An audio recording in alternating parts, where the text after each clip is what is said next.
Ain't nothing working on it except ibuprofen. Because it's inflamed, you know, so that's the only thing that gets it back.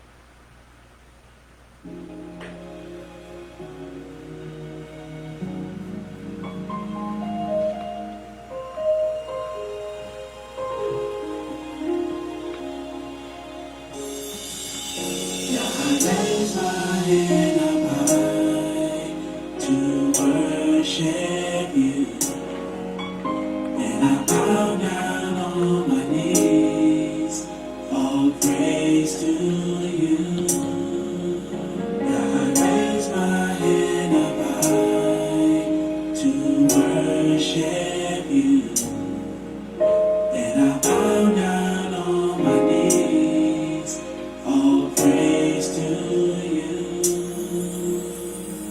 I get so excited when I think of all the things you've done for me. Do as you will, you want done with me. Oh yeah, 'cause I'm tired of fighting. Sometimes it gets hard, I cannot do it alone. 'Cause I need you, yeah, on my side. You are the light up high, to worship you. Bow down on my knees, all praise to you, all praise to you. Up high, to worship you.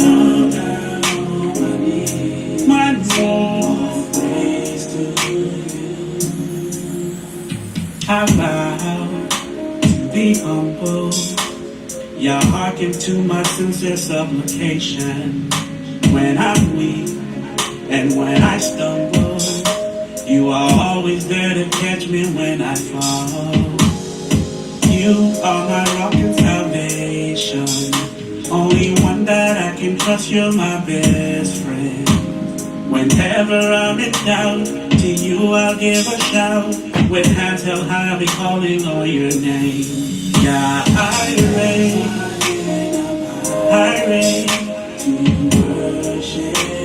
to worship you. Bow down, all praise to you. Up high, to worship you. Yeah, I need you. I need you. Yeah, I need you. Yeah, I need you. Oh, I need you. Oh, I need you. Oh, I need you. I need you. Oh, I need you. I really need you. I need you. Yes, I need you. Oh, I need you. I really need you. I need you. Oh, I need you.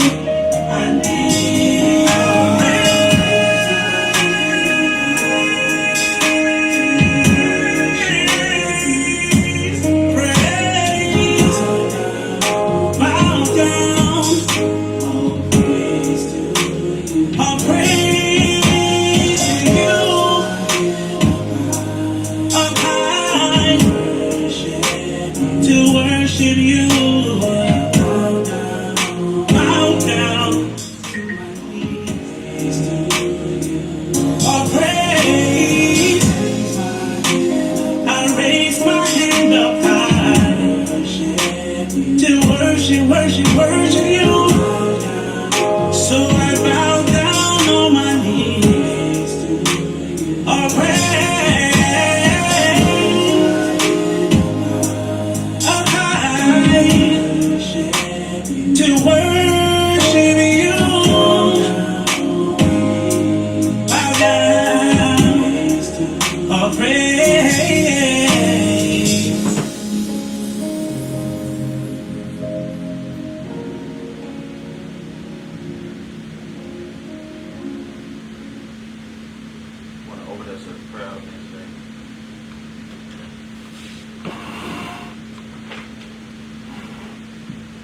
Dear Heavenly Father, we thank you for allowing us to be here at another Iron Sharpens Iron, that you have downloaded your word that our shepherd will deliver tonight, Father.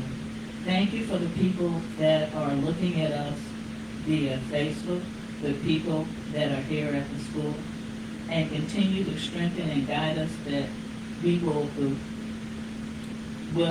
know that you are leading us in every step of our lives, and that we will listen to your word and listen to you guide us. In Yeshua's name we pray. Amen and amen.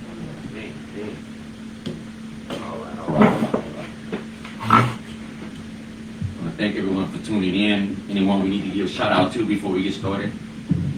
And then our brothers and sisters, just want to just take the time out to acknowledge them. Thank the Most High that we can keep contact through Facebook and YouTube and things like that. Anyone that we want to give a shout out to for joining us here this evening? See Amy. Sister Amy. All right, all the way from Florida, Sister Amy. How you doing, Sister Amy? That's my mother-in-law right there. If anyone guessing. And Brother Mitchell, I see on there. Brother Mitchell, good to see you, brother. I see you be posting your things. I see you, brother. I see you. Keep doing what you're doing, okay? Keep doing what you're doing, Brother Mitchell. Thank you. Loved it. Don't he live in this area? I'm not sure. Who was that lived in, that was watching us and lived in League City? Is that Frederick? No, that's Frederick. Yeah. Frederick, okay. Anybody else? That's it for right now? Name of Sister Rose. Sister Rose, how you doing, Sister Rose? The soldier. She was a soldier before a New Limit soldier, or whatever it was. I forgot. It's been so long ago. New Limit soldier. Oh my goodness. Let's get right into the word. We're talking about forbidden practice, but not forbidden knowledge.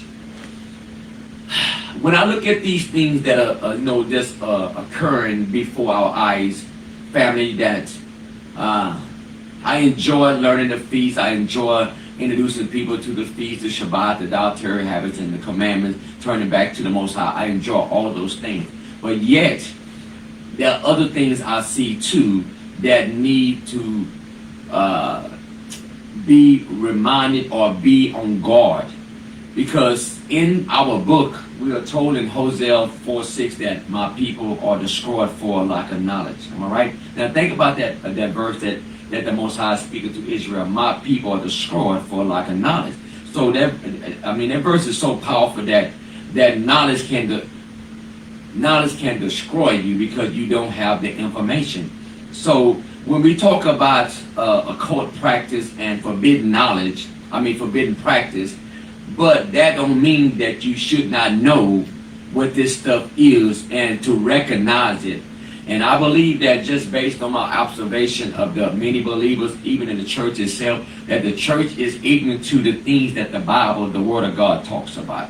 And so we're going to look at this here a little bit tonight, and then we'll go in depth on the Shabbat.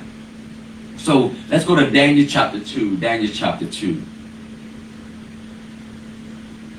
Elijah.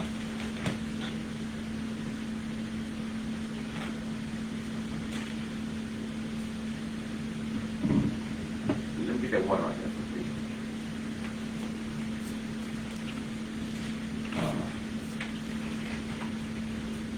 That's how we bird do. They just have kids all in front and kids on the stage. I mean, hey, it's how Judah do it. Hey. Now, I said on Monday, and we will all agree and say that America, we can use America if we want to, but I say worldwide, is modern day Babylon, right? And so if we're going to say that, then we have to understand that when you say that phrase that America is Babylon, you need to have some knowledge of Babylon. What does modern day, or what did ancient Babylon look like?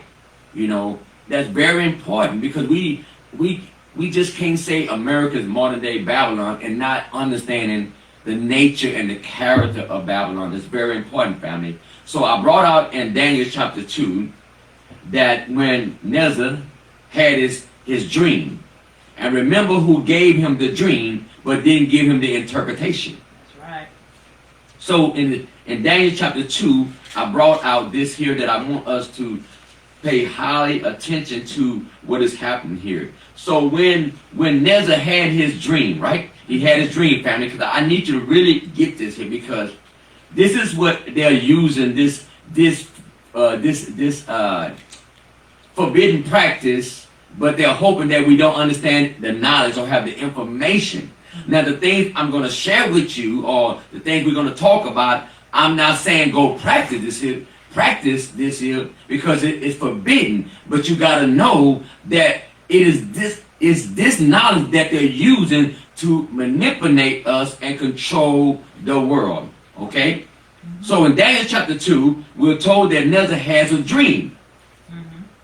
And we're told in chapter 2, verse 2, we were told that when his spirit was troubled, that he called these people here, that we will behoove to pay attention and to understand these things, okay? And verse 2, chapter 2, verse 2, it said, then the king commanded to call the magicians and the astrologers and the soothsayers of the Chaldees. Now, these things are very important, because he's calling these people, these are spirits. These are people that has certain kind of power. But the question has to be, family, where are they getting their power? Because these are the same practice that the Most High forbid us to participate in it, okay? This is the spiritual world.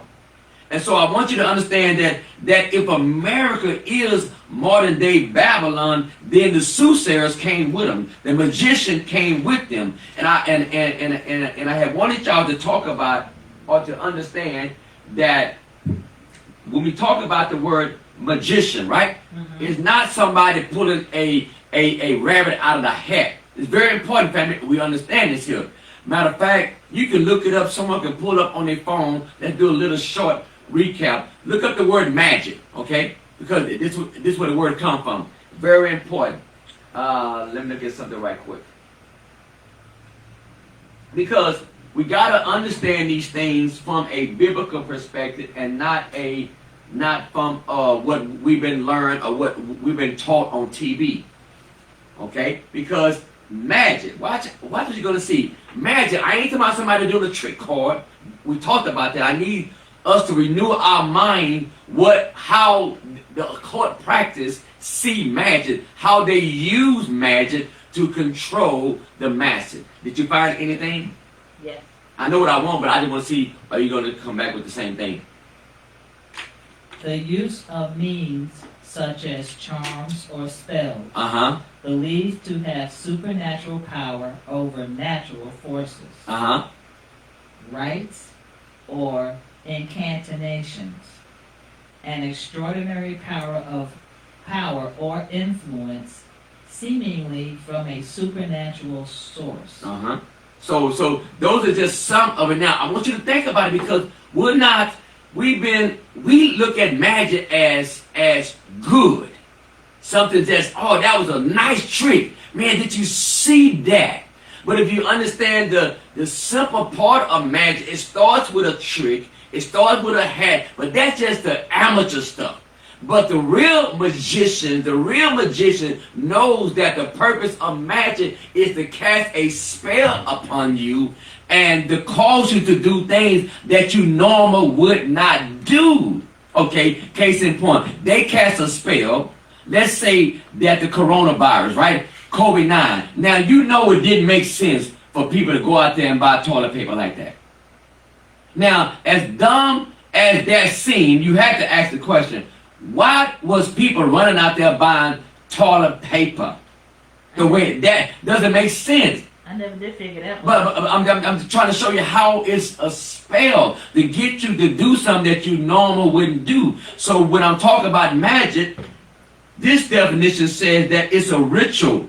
It's a ritual performance of an activity believed to influence human or nature of being through access to external mystery forces beyond human atmosphere, meaning supernatural. So when I was speaking about magic, or he called the magician, they have the power to influence. Remember this, family, that Nezar calling these people is on his payroll. Let's put it like that. His payroll, his cabin. So when he had an issue, he called them in. Okay, listen, this is what it is. Let's find out what's going on. So we have to understand that when Washington, D.C. or the nation or UN has a situation like pandemic, who are they calling to solve this issue? What is really going on? You see, because you have to understand that Babylon has people working for them behind the scene. They call soothsayers. They call magicians. They call, I mean, come on, all these people, right? Now, watch this here, family. That when Daniel in same chapter, verse 27, when Daniel was given the understanding of this vision and of this dream, right? Daniel says to him in verse 27 of the same chapter, Daniel answered in the presence of the king and said, the secret which the king has demanded cannot what? Here we go now. We dealt with all these here, the astrology, the magician, the soothsayer, and we just jump over that and don't even break this stuff down. These are star-gazing people. Why would the book have these in here and we don't take the time out to say, okay, astrology is nothing new. Soothsayers are nothing new. So that means I'm trying to get us to take the time out to look up what this stuff means. Because why? They are being used even to this very day. We know people like Sister Leo, Sister Cleo, and all them using palm readers and all this stuff here. If this stuff wasn't real, if this wasn't a real spiritual world, then why would Yah say this here? Let's go to Deuteronomy chapter 18. If it wasn't real, then why would Yah say this? Chapter 18, so one can start at verse 9. Deuteronomy chapter 18, we'll start at verse 9. See, because if we don't understand that all this is happening around us with movies like, Speaking to the Dead.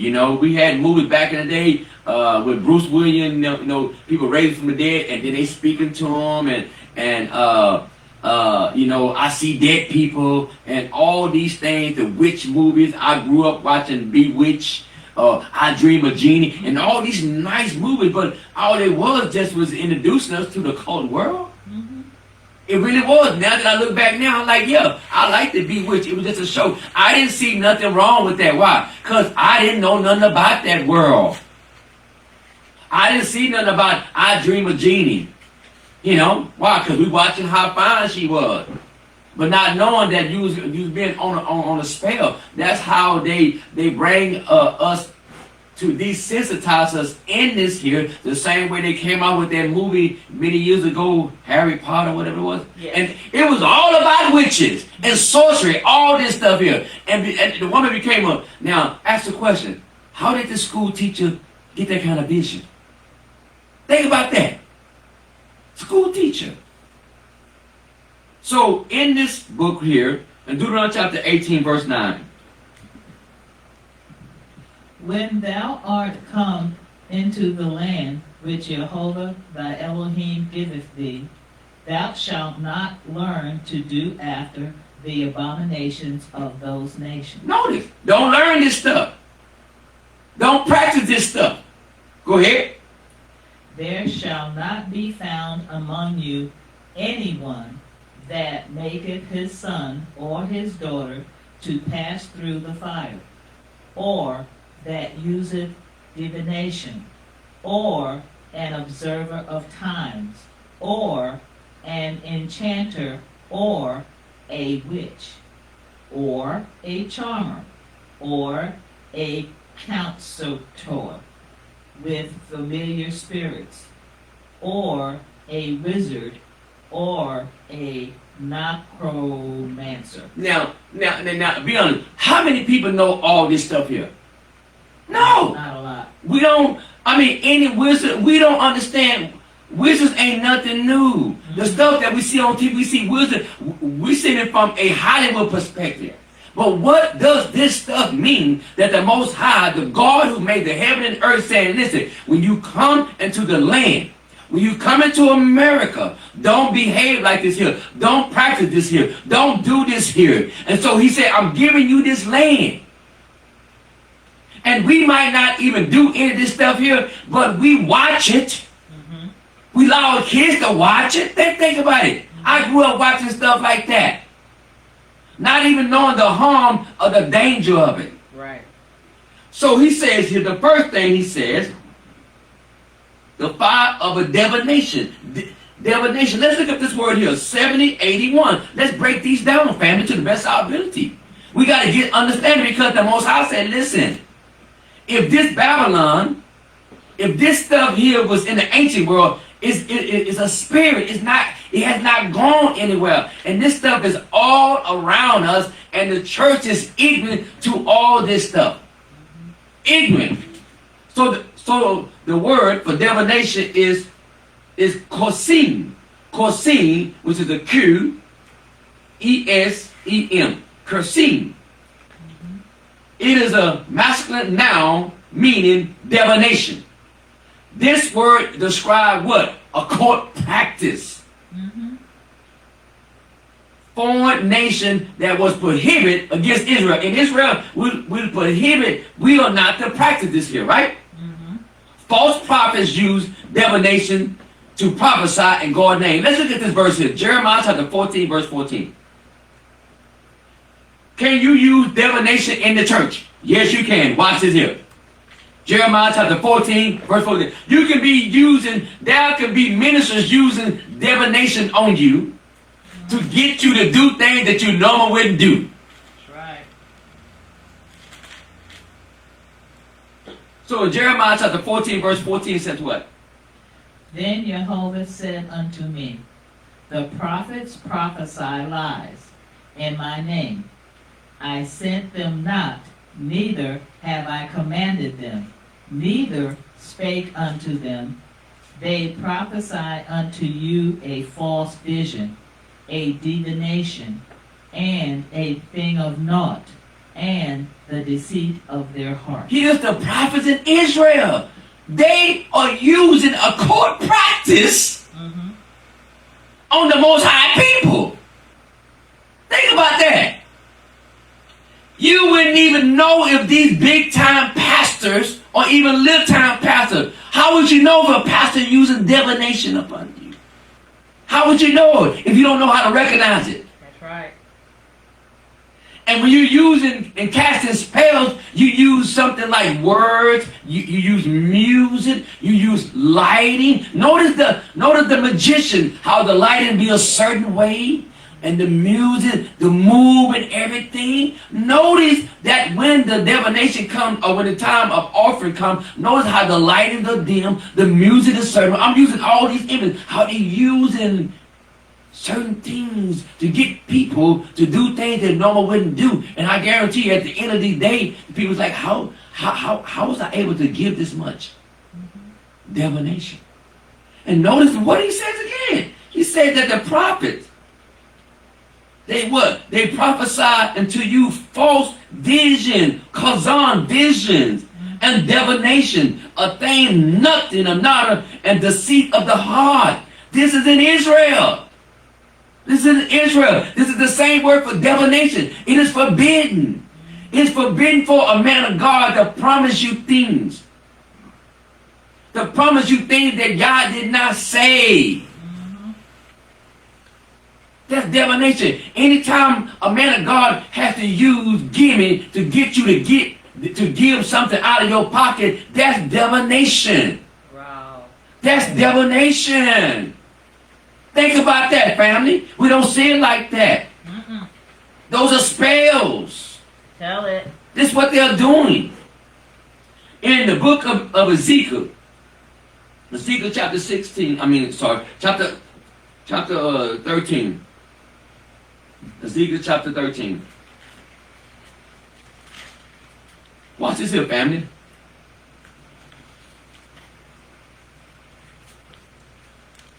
Let's start at verse 1 for some context. Because we have to understand, family, that there is divination being used in the church. We got to be able to recognize it. Go ahead, Miss J. Verse 1. And the word of Jehovah came unto me, saying, Son of man, prophesy against the prophets of Israel. Notice the prophet of who? Israel. Not Baal, right? Nope. Huh? Israel. Go ahead. Israel, that prophesy, and say thou unto them that prophesy out of their own heart. Say what? Out of their own heart. What's this verse going to say? This is going to be powerful right here. Hear ye the word of Jehovah. Thus saith Jehovah Elohim, woe unto the foolish prophets that follow their own spirit and have seen nothing. O Israel, thy prophets are like the foxes in the deserts. You know what they mean? Notice how the fox, how they do something. They take a prey, then they run back inside their hole. They take a prey, run back in the hole. So they go from church and then they go back in their hole. They go from church, go back in their hole. Wow. A fox. We say that old fox. So when Yeshua said, you tell Herod, you tell that old fox. What's he saying? All he do is run his mouth and then run back into his cave. Don't politicians do that too? We see them at a certain time of the year. They run their mouth, and if you watch them, you can't trace them for the whole year. Because why? You don't hear from them. Then all of a sudden, these foxes come out their hole. They come get your vote and leave. Yeah. Go ahead. My goodness, my goodness. Verse 5. Uh-huh. You have not gone up into the gaps, neither made up the hedge for the house of Israel, to stand in the battle in the day of Jehovah. Now watch this here. They had seen vanity and lying divination. There go that word. Saying, Jehovah saith. Listen, I want y'all to catch what he about to say. Because how many people say this all day long in the word? God said this here. God said this. The Lord said this here. That ain't nothing new. People saying this stuff don't even know that. That's what false prophet says. Yep. Read that again, Miss J. They have, verse 6, they have seen vanity and lying divination, saying, Jehovah saith, and Jehovah hath not sent them. And they have made others to hope that they would confirm the word. Isn't that something? Isn't that something? Jehovah ain't said nothing. And so now you're going to try to make it happen. And then when it don't happen, you say, well, you just ain't have enough faith. Blame it on the person. Mm-hmm. And then if you can't blame it on the person, you sure can blame it on who? The devil. He's a scapegoat for everybody. He's a scapegoat for everybody. You know, I know the devil said, listen, I know I lied, but man, I didn't do that one. I know I do a lot of things, but boy, they sure be lying on me. I wonder how many people that the devil could say, I never said nothing. I ain't tell him to go to the lady house. I ain't do nothing. He did it on his own. And they used me as a scapegoat. How many minnows use him as a scapegoat? A lot, I'm sure. So we see that, right? So we see how that word is being used. Hold up a second, let me find something else. Let's go to Proverbs. Proverbs chapter 16, verse 10. Because I'm trying to see, it's easy for us, family, to recognize the divination or the witchcraft in the cult. But that stuff happened in the church too. They prophesied and said, the Lord said this, the Lord said this, always. See, when you have a powerful character, you ain't got to say the Lord said. You don't need him to co-sign for you. The only reason that you need him to co-sign for you because your life ain't right. And your word ain't sure. So you got to use him as a co-signer. I swear, I mean it. Why you got to say swear? If your words is legit, you say, hey man, that's what I said. I don't care what y'all say. My son going. Proverbs chapter 16, verse 10. A divine sentence is in the lips of the king. His mouth transgresseth not in judgment. The same word, a divine sentence. That's the word. So what he said, that the king is speaking, and what the king is saying is going to happen. A divination is in his mouth. He means what he say. Is in his lips, and the king, his mouth transgressed not his word. He ain't changed his mind. He's not changing his mind. He means what he said. So, family, I just want you to see how that word is being used here. That in the book, as we're looking at in the book, Deuteronomy chapter 18, that these are forbidden practices, but not forbidden knowledge. We got to learn these things. The word is conceived, family. And I'm just trying to show just how that we are forbidden, but these things are being used to this very day. It's used in advertising. What you think advertising is? You see this here, but then they have us to think that it's our fault that I didn't read this fine print. Then why the fine print got to be written like that? Why don't you tell me up front what it's really going to cost? Huh? That's divination. That's false abomination. That's not. The second here, as we look at in the book of chapter 18, verse 10. Let me get it for a second. So we dealt with the divination, right? And then he says here, or observing of time. Right? So let's check out that word, 60, 49. Just trying to get a little feedback on these things here, because somehow we think this stuff is done away with. Somehow we think that since we're born again, that this stuff doesn't affect us. This stuff is controlling our world, family. It's the Hebrew word for 6049 is anan, or anin, which is A-N-A-N. Anan, which is a verb meaning to practice. Here we go. Soothsayers, fortune tellers. I mean, just think about the fortune cookie that it seems so simple from the Chinese restaurant, right? But how many people don't really play those numbers? Probably a lot. Huh? Come on now. We don't play those numbers, right? Fortune. And did you know that fortune was a god? Fortune is a god. It's a god of fortune. What verse is that? Help me, Holy Spirit. What verse is that? It's called the god of fortune. Maybe I'll find it at the end. Fortune, divine magic. While it is clear from the context and the vision that this term is used for some type of, here we go again, magic or witchcraft. Its etymology is unclear. Therefore, the specific practice it connotes is equal unclear. However, it is clear that it was strictly forbidden, and the one who practiced this act was detestable or wicked. Deuteronomy chapter 18, verse 10 and 12. So Isaiah appeared to use this term figure to demean the idolatry what Israel was doing. So this is some kind of soothsayer or some kind of magic. So it's not clear.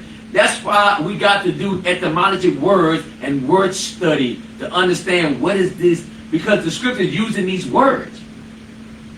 And Hollywood is using right before our eyes, family. Right before our eyes. So it's used here. Let me see if it's used. Yvette might have some more on hers. Do you see anywhere where that verse is being used? 60:49. Observer of times. Because you got the Esau on now. Because that one got a lot. And so, family, what we're doing, we're trying to understand these things. What you got, Miss J? Because we're trying to understand these things, because these things are around us and controlling our life. This is how the elite, they use these things. 2 Kings 21:6. And he made his son pass through the fire, and observed times, and used enchantments, and dealt with familiar spirits. And this is in Israel.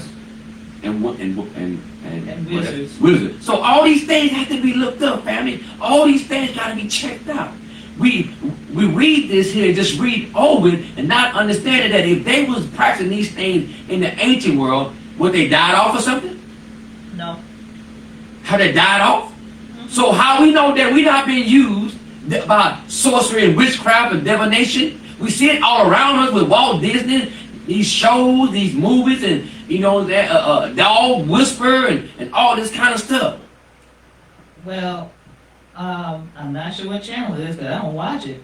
But they even have a show on television called Lucifer. See? I mean, so now they just put in. I saw that. I ain't never watched it myself, but I like. They so bold. They putting it right out in front of you. Why? Because they know that you're ignorant and you don't know. Mm-hmm. So they can put it out there, and it's energy behind this here, and they want the masses to stay ignorant. And that's 3 or 4 years old. It's not new. Did you find anything event? Okay, so now let's go to the other. Also observing of time and then enchantment. Now watch this, family. I'm going to show you something. Enchantment, 51:72. Watch this, family. I'm going to show you something here. I did find that God of Fortune one though, 65, Isaiah 65:11. Oh, yeah. Okay, let's go there. The God of Fortune. Now watch this here. Isaiah, you said, right? Mm-hmm. Isaiah 65. You said verse 11?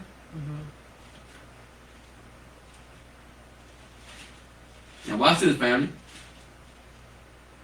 So here's the Most High speaking, right? Mm-hmm. And he says in verse 11, but they are they that forsake Jehovah, that forget my holy mountain, that prepare a table for their truth. Now King James translated as truth, but it's the word for fortune. Am I right, Yvette? Also, the offering unto that number means fortune too. Okay, yeah. Truth, and then furnish the drink offering into that number. The word number is the word for fortune. So that was a God. That if we do this here, we'll have fortune. If we have this here, we'll prosper. But the King James don't want y'all to know that that's a God. That's a deity.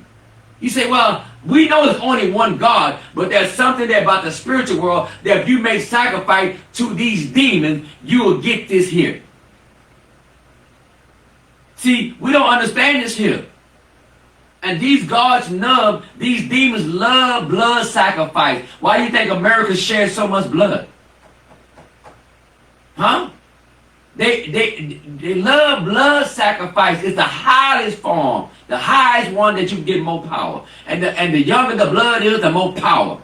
Right. Now we might not understand it, but that's the way. Ask someone that's in a court has come out here. They say, yeah. This is what we don't understand. Mm-hmm. So I was on enchantment, right? Mm-hmm. It was 51. What again? 51:72. 51:72. So enchantment, right? Now watch this, family. So he said these things are forbidden. 51:72. Enchantment. It's the Hebrew word. Now watch this here. It's the Hebrew word nasha or nakash. Nakash. N-A with a het A-S. Nakash, okay? For those who know Hebrew, it'll be a noon, het, and shem. Noon, het, and shem. The verb meaning to practice divination. To observe the almond, meaning the reading the crystal balls, throwing stuff in the water and all that kind of stuff. This verb describes the pagan practice seeking knowledge through divination, going into enchantment, smoking some kind of stuff, and got smoking and making all that kind of noise, which was expressly forbidden by the law of Moses, which Yah said don't do these things, and was used in indication that the king of Israel and Judah was wicked. They practiced these things. We did these things, family. In other usage, Laban Laban used divination to confirm that Jacob was a blessing to him. You see that? This is in Genesis. I want to look at that verse. Genesis chapter 30. And if y'all find a verse, just let me know. Genesis chapter 30. Now, watch this, family. It's very powerful here. Genesis chapter 30. So when Jacob and Laban, right? Now watch this, family. Watch this verse here. Very powerful verse. So Jacob having an issue with Laban, right? Mm-hmm. And so it's coming to the camels. This thing is almost over with Jacob and Laban. But listen what Laban said, family, in verse 27. He said, Laban says here, Laban says here, Laban said unto him, I pray thee, if I have found favor in thy sight. Why? Because Jacob about to get out of here. For I have learned by what? Experience. Notice, this is the word nakash or nakash, means to learn by experience, right? That Jehovah has blessed thee. So this is the word for divination. This is the word for enchantment. Mm-hmm. This is what Jacob used, or Laban used on Jacob, and he realized, hey, I know why you do this thing. I know why you bless. Mm-hmm. Think about that, family. That's very powerful there. Now, I'm going to show you this here that you didn't watch. Watch this word here. Now, the first time that this word is used, keep in mind, the first time this word is used for enchantment or to learn by experience, keep this in mind, to learn by experience. Let's go to Genesis chapter 3, family. Genesis chapter 3. Now, watch this. In Genesis chapter 3, this is the root word. The word that we're using here with Laban is the root word of this word right here. Now, the serpent, you see that word? Genesis chapter 3, verse 1. Now the serpent, that's the word right there. The one we looked at with Laban is the root word. Nasha. This is the word, the same word. It's not, all it is, guys, is the verb, the vowels are different. It's the exact same word. So what did Eve, or what did Satan, what did the enemy want Eve to learn? He said, oh, I know God said, but learn by yourself. Touch that. Eat that thing. Learn. If you don't believe me, learn by experience. Go ahead. Cunning, usually in a bad sense, crafty, prudent, subtle. So what did it say? That the serpent was more crafty than all the wild beasts that Yah made. So what he's saying, when Eve was saying, well, God told us not to eat from any of the tree or touch it. And so because she misquoted what God said, so he said, okay, well, won't you learn by experience? Huh? That's why I tell y'all, and I tell y'all over again, never tell your kids, is everything okay? Okay, never tell your kids that drugs don't feel good. Because drugs do. You tell your kids that drugs ain't good for you. Why? Because drugs feel good. So if you tell them that drugs don't feel good, and somebody passed them a joint, and they hit that joint and say, ooh, my mama lied to me. Because they experienced it themselves. Don't you ever tell your kids that sex don't feel good. Oh, you hear me? I'm trying to tell y'all, don't do that. You tell them that is not the best. God ordained for us to be married, to experience this here. So because Eve never experienced what Satan, the eating this fruit, so Satan said, no. Experience it for yourself. It's the same word. Experience it. Laban said, listen, I learned by experience. So that's why the enemy want our kids to experience these things. Experience. That's the word right there. Incredible. And so when it can still happen in the ministry, it can be as cunning as here. Man, you can be your own pastor. You can be the pastor. Go on and experience it yourself. Oh yeah. You can do your own thing, experience. The enemy ain't stopped. Listen, the enemy ain't stopped doing that. He got our kids. Man, you can move out the house, experience Experience life yourself.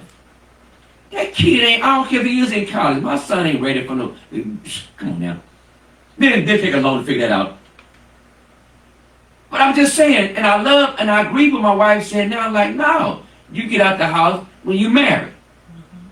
But here, do what you got to do, and when it's time for you to go, you can go. At first, I ain't understand that. But now, I do. Why? Because I got scriptures to back that up. When did Jacob leave? Jacob left because he had to leave. But when did Isaac leave? When he got married? Well, it's in the scripture.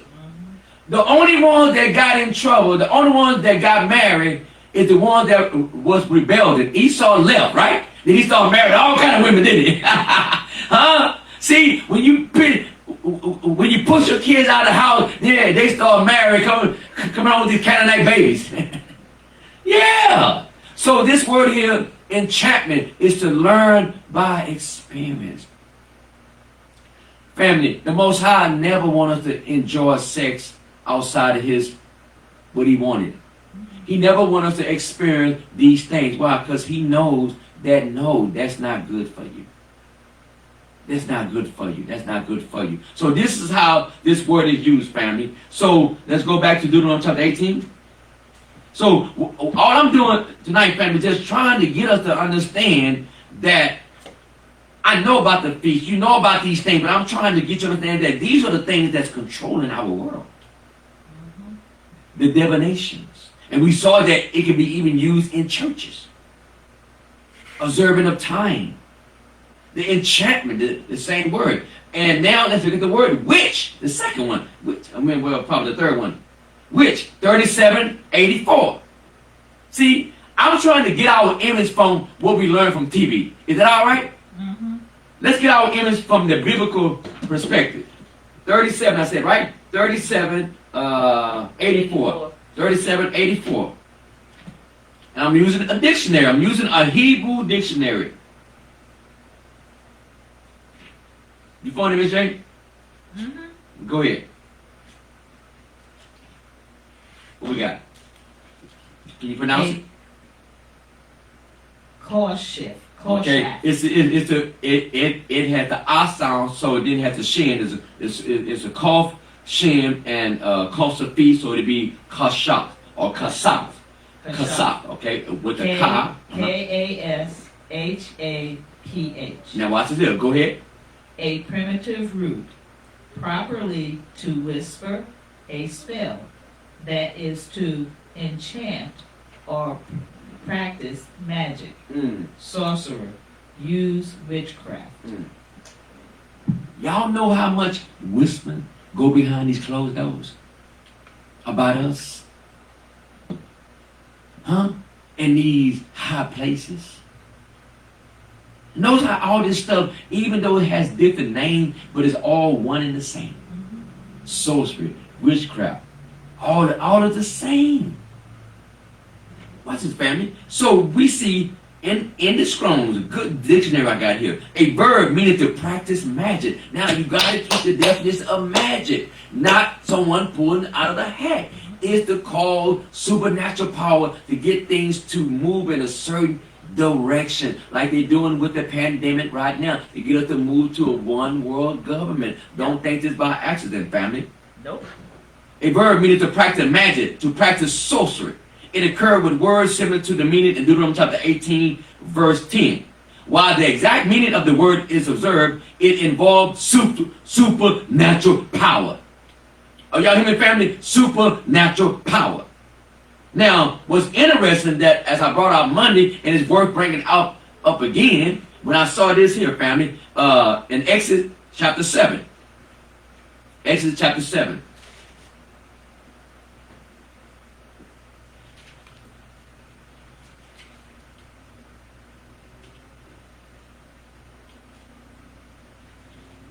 In Exodus chapter 7, we know the story here, but listen to this, how this is used. In Exodus chapter 7, verse 9, let's read verses 9 through 11, family. 9 through 11. When Pharaoh shall speak unto you, saying, show a miracle for you. Let me get my book. rather do it from the bottom. Okay. From that. Yeah, I'd rather for you do it too. 7:9, right? Uh, When Pharaoh shall speak unto you, saying, Show a miracle for you, then thou shalt say unto Aaron, Take thy rod, and cast it before Pharaoh, and it shall become a serpent. And Moshe and Aaron went in unto Pharaoh, and they did so as Jehovah had commanded. And Aaron cast down his rod before Pharaoh, and before his servants, and it became a serpent. Verse 11. Then Pharaoh also called the wise men and the sorcerers, now the magicians of Egypt. They also did in like manner with their enchantments. For they cast down every man his rod, and they became serpents. But Aaron's serpent swallowed up their rod. now, what I want you to see there, do you see the supernatural power that's being operated here? Yep. The supernatural power. We read that, but you can't overlook that they did the same thing that Moses and them did. Now we know that Moses got his power from the Most High. So the question is, where did the Egyptians or these sorcerers get their power from? Think about that. And we see many times they duplicated the same miracles that Moses did. So we cannot say that the enemy don't have power. He's operating in limited power, but he's able to his thing is, family, is his ability, his gift, the gift that he has. You have to notice, what is his gift? Well, we get the answer from our mother, Eve. When Eve realized what happened, Eve told you the power that he has. He said, "Oh, the serpent has what? Beguiled me." He has the power of deception. Me and my wife was talking about this here, magic. What does the magician do? He has the power to mislead you or to deceive you or get you looking this way and do this here. So Satan has this power of deception. That's his power. That's his gift. That's his gift. And then he has the ability to transform himself into an angel of light. So we have to keep in mind, this being knows all of how the Most High works. He knows everything. He knows that he means what he say. He means what he say. He knows this thing here. And he knows that I ain't got to get you to believe 9 things wrong, just one. What you got? Malachi. You got the microphone? Malachi 3:5. Uh-huh. And I will come near to you to judgment, and I will be swift witness against sorcerers, and against the adulterers, and against false swearers, and against those that oppress the hireling of his wages, the widow and the fatherless, and that turn aside, stranger from his right. And fear me not, said Yahuwah of hosts. So here, even listen, you see, Judah practicing that. He's not talking to the pagans. He's not talking to the pagans. He's talking to his own people. That was Malachi what? 3:5. 3:5. Gotcha. Okay. He's talking to Judah. Saying what he's gonna do to him. I will come near to you in judgment, and I will be swift witness against what? This is operating in Judah. The sorcerers, the adulterers, against false swearers, against those who oppress. Listen, the first thing is sorcery, using your words to mislead my people. That's powerful. Good verse. Thank you. Good verse. Good verse. So we can see how Moses had to deal with these guys in Egypt dealing with the same power. And so we have to understand, family, that there are those that once you make yourself a vehicle for the darkness that's in this world. It will flow through you. The same way that when we submit ourselves to the Spirit of Yah, His Spirit flows through us. So how much more those who submit themselves to the darkness. Those who submit themselves to darkness, how much is that? So these things are real, family. These things are real. And so, but we don't even realize how deep this thing is. No. We don't even realize how deep this is. What else I want to bring up? Let's go to the book of Revelation, and we'll just close out on this here. But I'm just trying to wake us up to realize that this is real.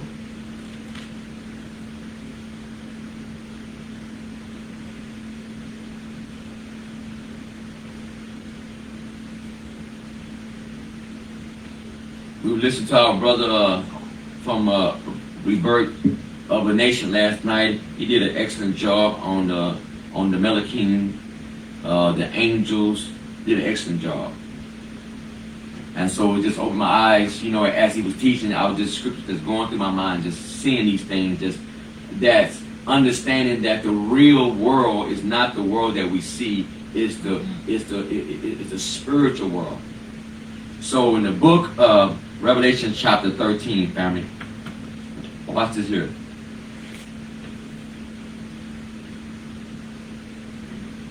It says here in verse 2, and the beast which I saw was likened to the leopard, which we know that's Greece, and his feet was as a bear, we know that's a Persia, and his mouth was as a lion, we know that's Babylon, and the dragon gave him his power and his seat and great authority. Notice that, the dragon.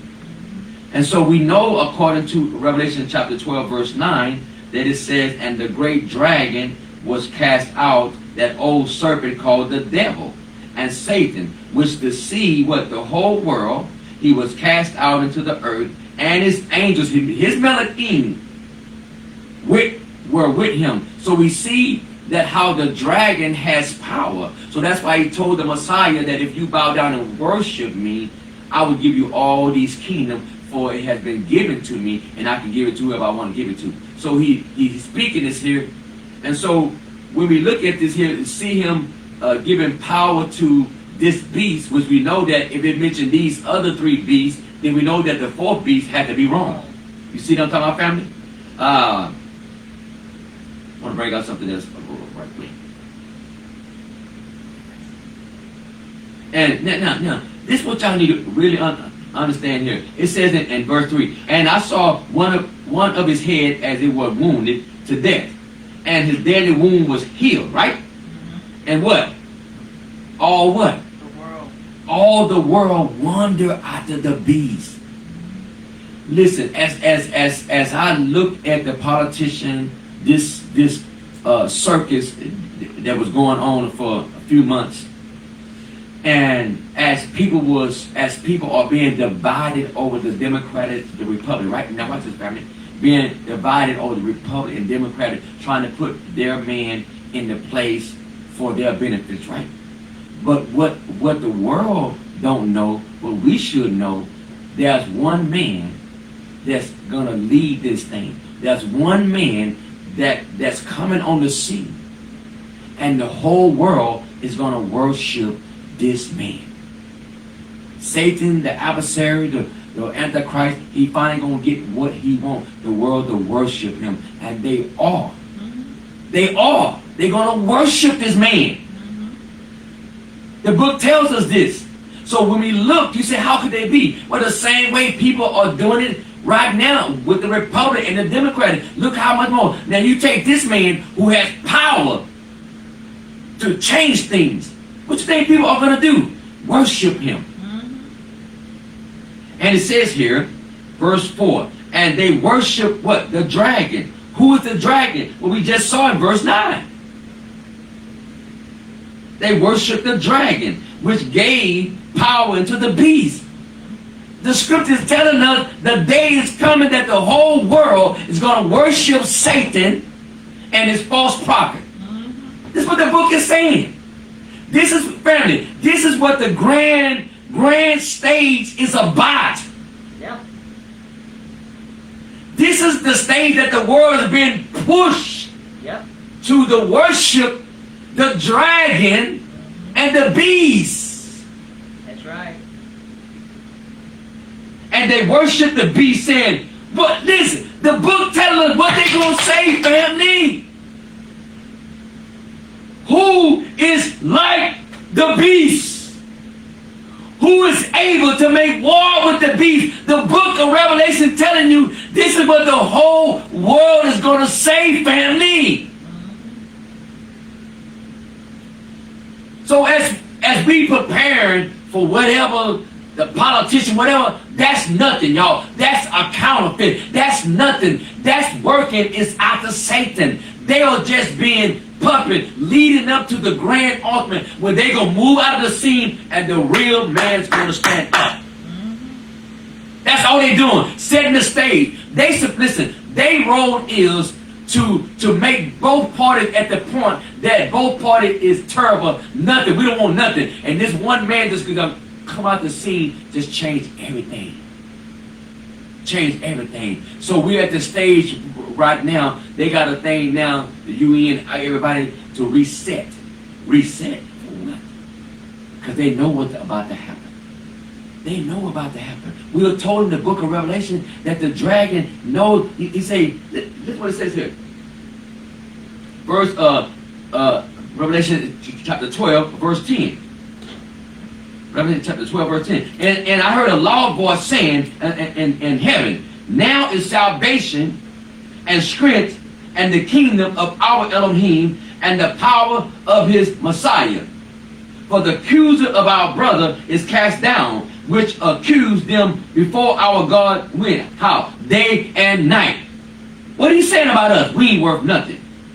And they overcame, what? Verse 11. And they overcame him by the blood of the Lamb and by the word of their testimony.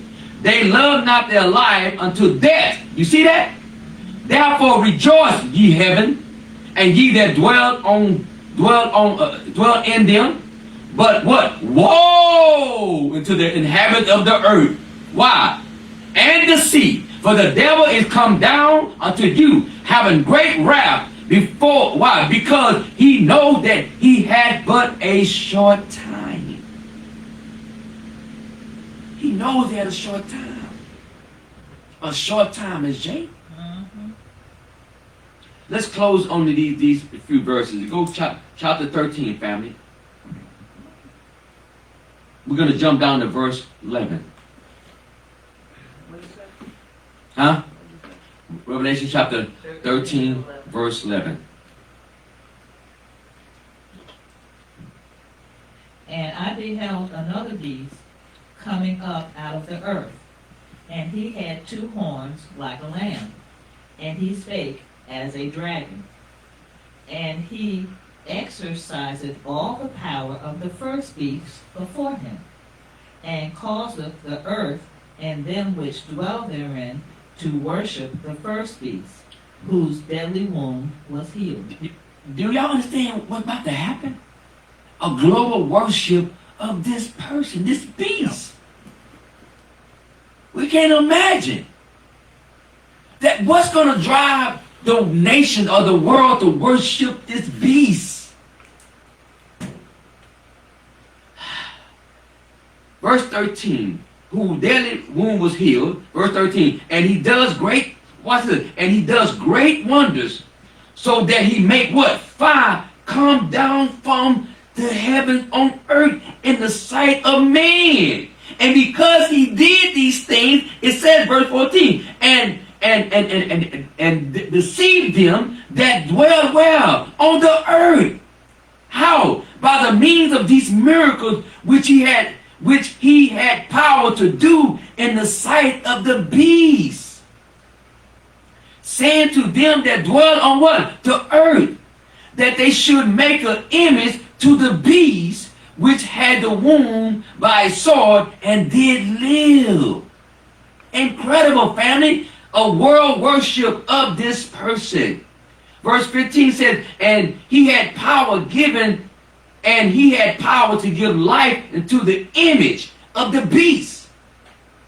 That the image of the beast should both speak and cause that as many as would not worship the image of the beast to be what? Killed. You see what's about to happen, family? What's coming on the scene?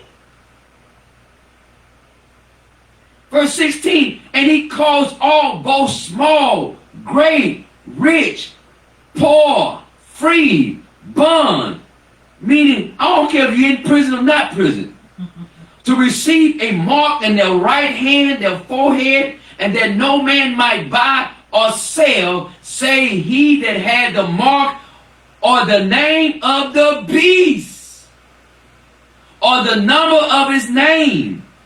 Here is wisdom. Let him that has understanding count the number of the beast, for it is the number of a man, and his number is 666. This is the system.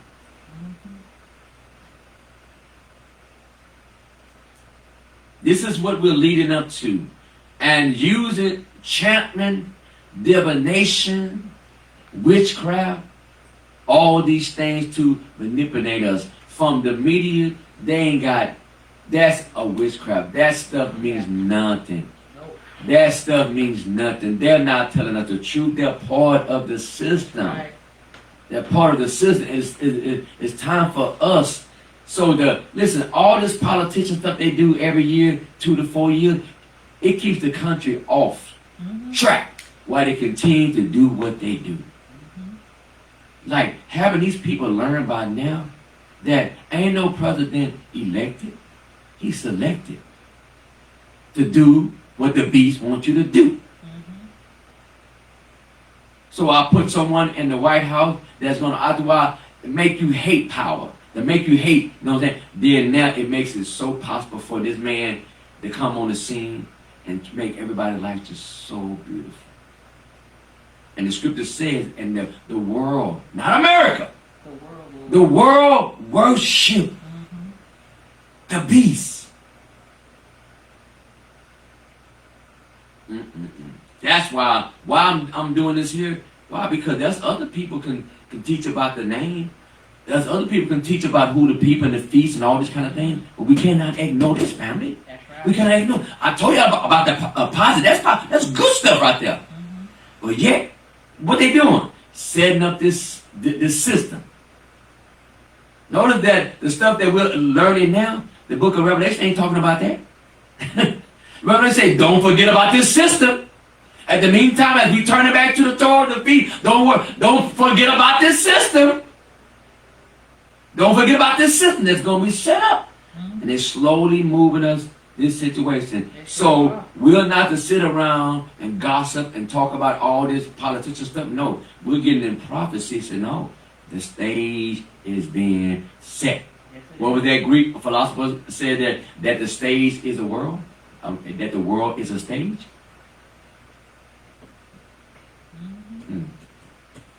Father, we bless you and we thank you once again.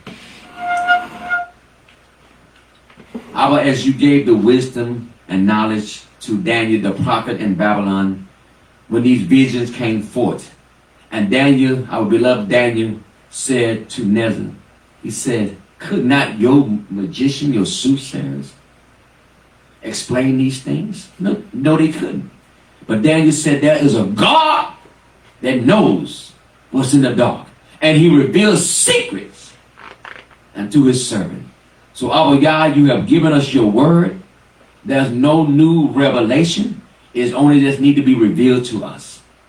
So as we see things unfolding right before our eyes, continue to raise up your prophets and your prophetess. As it is said in your word, in the last days you will pour out of your spirit upon your sons and daughters, your handmaid, your servant. They shall prophesy, and they shall see visions and dreams. So Abba, as they whisper behind closed doors, practice magic and soothsayers on the world, let not your people, the house of Israel, practice these things. Let not your people, the house of Israel, be caught doing any of these practices that you have forbidden us. But Abba, we do need to know about these things. We do need to learn these things. So we ask by your divine spirit that you will lead us and guide us, that you expose the work of darkness. We thank you for your mercy on the house of Israel. Hallelujah. Hallelujah. Israel, we thank y'all for joining us today. As we in closing with a running blessing. If you want to sow into this ministry, the information will be there. Will be there. And I want to thank you right now for sowing into this ministry. Thank you. Continue for your support of this ministry. And as Shaul said, because they supported his ministry. Now, may my God supply all your needs according to your riches and glory, according to his riches and glory. Hallelujah. Hallelujah. It's right. May Jehovah bless thee and keep thee. May Jehovah make his face shine upon thee and be glorious to thee. May Jehovah lift up his countenance upon thee and give thee peace. May Jehovah destroy all the chaos in your life. In the mighty name of Yeshua HaMashiach. May Jehovah cause you to prosper as Ephraim and Manasseh. Hallelujah. Hallelujah. Israel, we thank y'all for joining us here this Monday and Thursday. If the Most High say the same, we'll be back here on the Shabbat at 12 o'clock. Peace. Shalom. Shalom.